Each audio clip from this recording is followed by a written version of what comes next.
I'm very fortunate that she's my physician and the physician of so many of the people I love. And I always say that she is as compassionate as she is brilliant.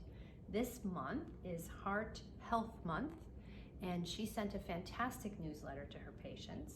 And we're going to talk a little bit about that. So you were saying earlier that women actually manifest the symptoms of heart issues differently than men. You were also saying that there are very huge statistics regarding women and heart disease that I wasn't aware of.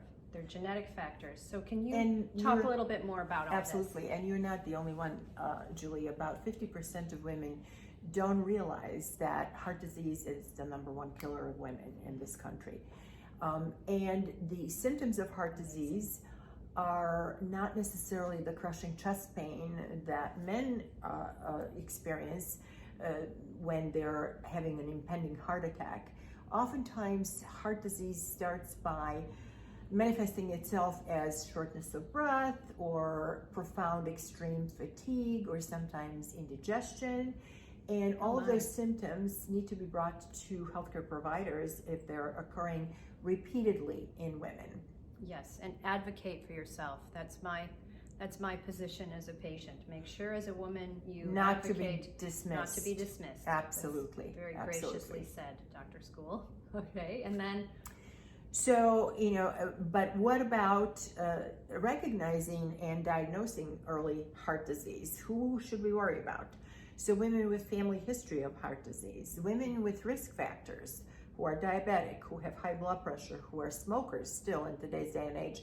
It's hard to believe, but some women still smoke, who have high blood pressure, should be seeking medical attention if even some of these vague symptoms occur.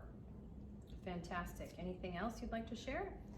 We can actually easily diagnose heart disease. There are some non-invasive tests like coronary calcium score, combination of that scan with a stress echocardiogram. Correct. Can point us in the direction of more definitive further workup.